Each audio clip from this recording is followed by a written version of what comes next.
Sir, ಇವತ್ತೇನು ಕಳೆದ ಒಂದು ತಿಂಗಳಿಂದ ಇವತ್ತೇನು ಅತಿ ಹೆಚ್ಚಾಗಿದೆ. ಗ್ರಾಮೀಣ ಸಿರುಗುಪ್ಪ ತಾಲೂಕಲ್ಲಿ ಸಿಂದಗೇರಿಯಿಂದ ಆಗಲೂರು ಮಧ್ಯೆ ಹೋಗಕ್ಕಂಥ ದಾರಿಯಲ್ಲಿ ಕೆನಾಲ್ ಪಕ್ಕದಲ್ಲಿ ವಿತೌಟ್ ಪರ್ಮಿಷನ್, ಯಾಕಂದರೆ ಗಣಿ ಮತ್ತು ವಿಜ್ಞಾನ ಕಡೆಯಿಂದ ಅನುಮತಿ ತೊಗೊಂಡು ಇವರು ಗ್ರಾವೆಲ್ ಹೊಡಿಬೇಕು.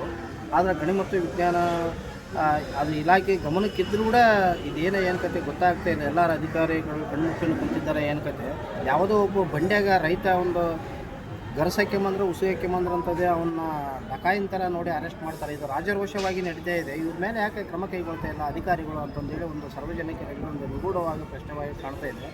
ಯಾಕಂದರೆ ನಾವೆಲ್ಲ ಅಕ್ರಮವಾಗಿ ನಡೀತಾ ಇದ್ದಾರೆ. ಏನು ಡೆವಲಪ್ಮೆಂಟ್ ಏನೇ ಇರಲಿ, ಸರ್ಕಾರದ ಪರ್ಮಿಷನ್ ತೊಗೊಂಡು ಅದನ್ನು ಅವ್ರ ಕೆಲಸ ಏನೈತೆ ಅದನ್ನು ಮಾಡಲಿ. ಯಾಕಂದರೆ ಒಂದು ಟನ್ನಿಗೆ 35 ರೂಪಾಯಿ 40 ರೂಪಾಯಿ ಆಗುತ್ತೆ ಗ್ರಾವೆಲ್ಲು. ಅದರಂಗೆ 100-150 ಟನ್ ಅಂತಂದ್ರೆ ಒಂದು ದಿನಕ್ಕೆ ಏನೇನಾದ್ರೂ 1 ಲಕ್ಷ 2 ಲಕ್ಷ ರೂಪಾಯಿ ಸರ್ಕಾರದ ಖಜಾನೆಗೆ ಲಾಸ್ ಆಗುತ್ತೆ. ಯಾಕಂದರೆ ಸರ್ಕಾರದ ಖಜಾನೆಗೆ ಲಾಸ್ ಆದರೆ ಎಷ್ಟು ಒಂದು ದಿನಕ್ಕೆ 1-1.5 ಲಕ್ಷ 2 ಲಕ್ಷ ಒಂದೇ ಕಡೆಯಿಂದ ಲಾಸ್ ಅಂತಂದ್ರೆ ಗಣಿ ಮತ್ತು ಭೂವಿಜ್ಞಾನ ಇಲಾಖೆಯವರು ಇಲ್ಲಿ ಸಂಪೂರ್ಣವಾಗಿ ವಿಫಲರಾಗಿದ್ದಾರೆ. ಇದನ್ನೆಲ್ಲ ತಡೆಗಟ್ಟಕ್ಕಂತಂದೇಳಿ ಕಂಡು ಬರ್ತದೆ.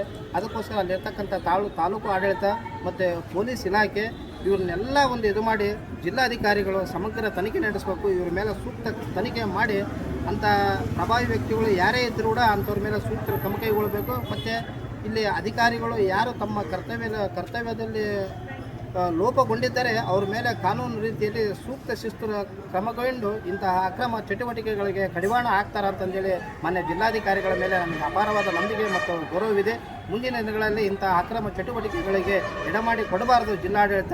ಯಾಕಂದರೆ ಗಣಿ ಮತ್ತು ಭೂವಿಜ್ಞಾನ ಇಲಾಖೆ ಸಂಪೂರ್ಣವಾಗಿ ವಿಫಲಗೊಂಡಿದೆ ಅಂತಂದೇಳಿ ನಾನು ಹೇಳೋಕ್ಕೆ ಇಷ್ಟಪಡ್ತೀನಿ. ಯಾಕಂದರೆ ಒಂದು ತಿಂಗಳಲ್ಲಿ ಎರಡು ಬೇರೆ 3 ಬೇರೆ ಆಫೀಸಿಗೆ ಹೋಗಿ ಗಮನಕ್ಕೆ ತಂದರೂ ಕೂಡ ಅಲ್ಲಿ ಅಧಿಕಾರಿಗಳು ಇಷ್ಟು ಮಟ್ಟಿಗೆ ಅಲ್ಲಿ ರಾಜರೋಷವಾಗಿ ಕೆಲಸಗಳು ಮಾಡ್ತಾರೆ ಅಂತಂದ್ರೆ ಎಲ್ಲಿ ಬಂದು ನಿಂತ್ಕೊಂಡೈತೆ ಜಿಲ್ಲಾಡಳಿತ ಮತ್ತು ಸರ್ಕಾರ?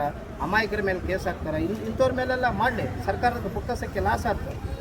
ಯಾಕಂದರೆ ಮಾನ್ಯ ಜಿಲ್ಲಾಡಳಿತ ನಾನು ಇದೊಂದು ಹೇಳೋಕ್ಕೆ ಇಷ್ಟಪಡ್ತೀನಿ. ಎಂಥ ವ್ಯಕ್ತಿ ಇರಲಿ ಕಾನೂನು ಅಡಿಯಲ್ಲಿ ಸಾಹೇಬ್ ಅಂಬೇಡ್ಕರ್ ಸಂವಿಧಾನದ ಅಡಿಯಲ್ಲಿ ಎಲ್ಲರೂ ಸಮಾನರೇ, ಸರ್ವರಿಗೆ ಸಮಪಾಲ ಅಂತ ಹೇಳ್ದಂಗೆ ಅವ್ರು ಯಾರು ತಪ್ಪು ಮಾಡಿರ್ತಾರೆ ಕಾನೂನು ರೀತಿಯಲ್ಲಿ ತಕ್ಕ ಶಿಕ್ಷೆ ಆಗಬೇಕು. ಅಧಿಕಾರಿಗಳ ಮೇಲೆ ನಿರ್ದಾಕ್ಷಿಣ್ಯವಾಗಿ ಸೂಕ್ತ ಕ್ರಮ ಕೈಗೊಳ್ಳಬೇಕಂತಂದೇಳಿ ನಾನು ಈ ಮೂಲಕ ಆಗ್ರಹಿಸ್ತಾ ಇದ್ದೀನಿ.